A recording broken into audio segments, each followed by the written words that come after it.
Hai, perkenalkan nama saya Christina Rembet dengan NIM 1870464, Program Studi Ilmu Kesehatan Masyarakat Universitas Negeri Manado. Dalam kesempatan ini saya ingin berbagi mengenai metode epidriset atau seputuran tentang epidemiologi untuk memenuhi nilai ujian akhir semester. Yang pertama, konsep penyakit dan hipotesis epidemiologi. Segitiga epidemiologi atau yang umumnya dikenal dengan istilah trias epidemiologi merupakan konsep dasar yang memberikan gambaran penjelasan mengenai hubungan tiga faktor utama yang berkontribusi dalam terjadinya penyakit dan masalah kesehatan lainnya. Tiga faktor utama tersebut terdiri dari host, tuan rumah, agen faktor penyebab, dan environment lingkungan. Hubungan antara host, agen, dan environment ini merupakan suatu kesatuan yang dinamis yang berada dalam keseimbangan pada seseorang yang sehat. Hipotesis dalam epidemiologi adalah suatu teori tentatif yang perlu diuji kebenarannya dalam bidang ilmu kesehatan termasuk berbagai bidang ilmu kedokteran, usaha mencari hubungan sebab akibat terjadinya penyakit dalam masyarakat maupun analisis terjadinya penyebaran penyakit dalam masyarakat biasanya didahului dengan penyusunan suatu hipotesis. Selanjutnya, ukuran frekuensi penyakit. Yang pertama, morbiditas mortalitas. Yang kedua, rate atau proporsi ratio insiden prevalensi. Yang ketiga, untuk mengukur besaran masalah dan tingkat keganasan. Yang keempat, dalam praktek untuk menetapkan prioritas masalah kesehatan. Dan terakhir, dasar epidemiologi deskripsi. Dan selanjutnya kita akan masuk dalam definisi kasus, insiden, prevalensi, rate, risiko. Definisi kasus, kriteria klinik dan terutama dalam penyelidikan wabah dibatasi oleh waktu, tempat, dan orang. Bila penyakitnya belum terdiagnosis, maka diagnosis kerja dibuat berdasarkan gejala-gejala, yaitu yang banyak diderita, dapat dinilai secara objektif, dapat menggambarkan proses penyakit yang spesifik.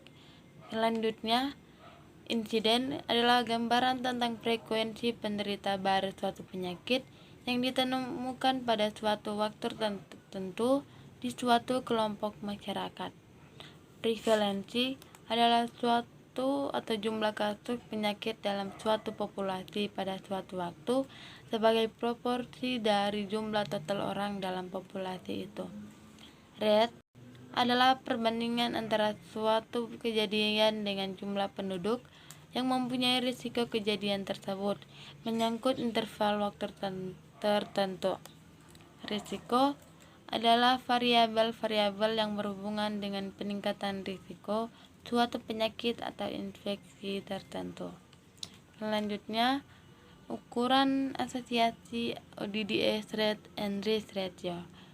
Ukuran asosiasi merefleksikan kekuatan atau besar asosiasi antara suatu exposure atau faktor risiko dan kejadian suatu penyakit. ODDS, probabilitas atau peluang, adalah pernyataan kuantitatif mengenai kemungkinan suatu kejadian akan terjadi. Rate and risk ratio sebagai kumulatif insiden ratio dan berkaitan dengan rate ratio, sebuah pendekatan relatif risk. Selanjutnya, desain studi. Desain studi memiliki beberapa bagian, yaitu yang pertama ekologis adalah studi epidemiologi dengan populasi sebagai unit analisis yang bertujuan mendeskripsikan hubungan korelatif antara penyakit dan faktor-faktor yang diminati peneliti. Yang kedua, cross-seksional adalah suatu penelitian untuk mempelajari dinamika korelasi antara faktor-faktor risiko dengan efek dengan cara pendekatan observasional atau pengumpulan data. Yang ketiga, kontrol kasus adalah studi analitik yang menganalisis hubungan kausal dengan menggunakan logika terbalik, yaitu menentukan penyakit terlebih dahulu kemudian mengidentifikasi penyebab atau faktor risiko. Selanjutnya, cohort adalah studi observasional yang mempelajari hubungan antara paparan dan penyakit dengan memilih 2 atau lebih kelompok studi berdasarkan status paparan, kemudian diikuti hingga periode tertentu sehingga dapat diidentifikasi dan dihitung besarnya kejadian penyakit. Yang kelima, intervensi atau nama lainnya eksperimental adalah studi intervensi yang hampir mirip dengan studi kohort.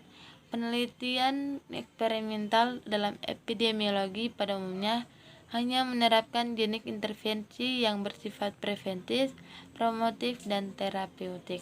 Yang terakhir, community based adalah program pengembangan dari surveillance terpadu, namun pelaksanaan program CBS belum maksimal sehingga sebagian besar kader CBS tidak melaksanakan tugas dengan baik.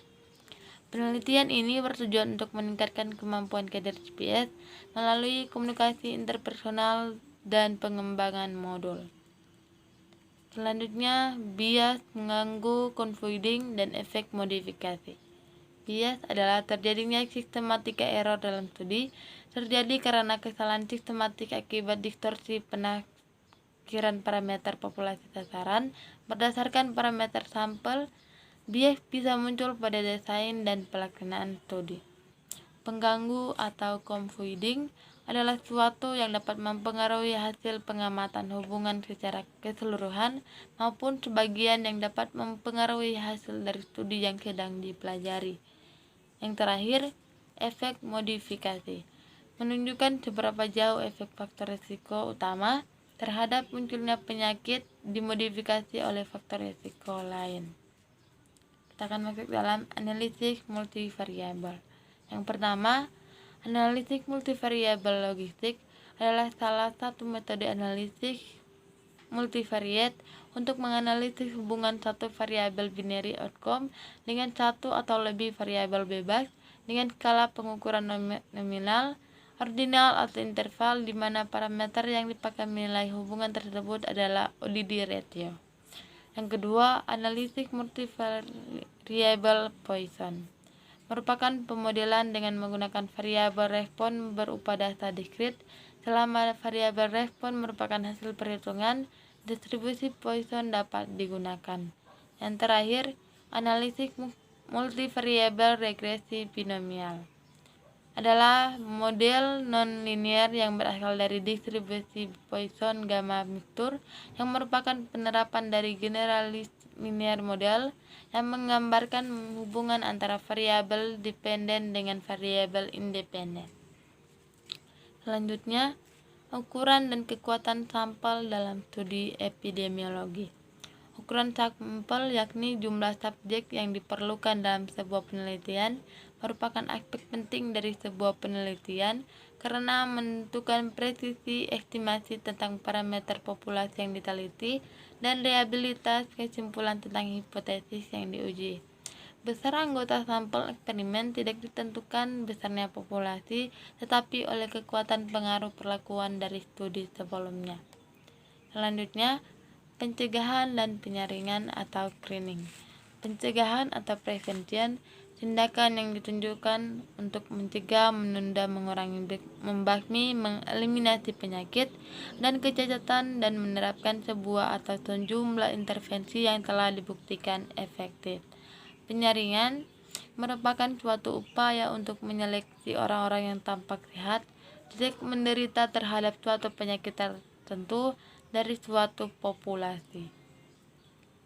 Terakhir, epidemiologi molekuler merupakan cabang epidemiologi yang mempelajari kontribusi faktor risiko genetik dan lingkungan yang diidentifikasi pada level molekuler dan biokimia terhadap etiologi, distribusi, dan pengendalian penyakit pada keluarga-keluarga dan populasi-populasi. Epidemiologi molekuler memanfaatkan teknik biomolekuler untuk mempelajari kausasi penyakit pada level molekul, interaksi yang kompleks antara karakteristik genetik penjamu dan paparan lingkungan dalam proses kesehatan dan terjadinya penyakit. Dan yang paling terakhir, variasi geografi dalam terjadinya penyakit kesenjangan kesehatan.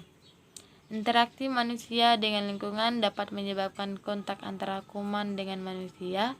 Sering terjadi kuman yang tinggal di tubuh inang atau host kemudian berpindah ke manusia karena manusia tidak mampu menjaga kebersihan lingkungannya.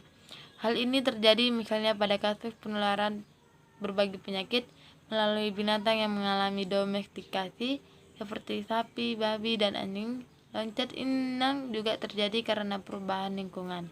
Misalnya perambahan hutan, pengubahan pola tanam pertanian, pendangkalan rawa, dan sebagainya.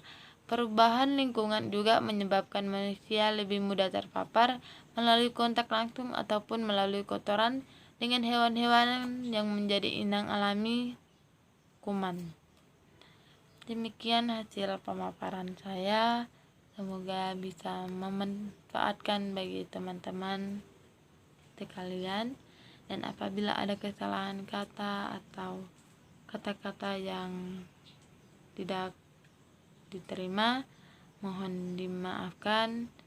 Sekian dari saya, sampai ketemu di video selanjutnya. Terima kasih, Tuhan Yesus memberkati.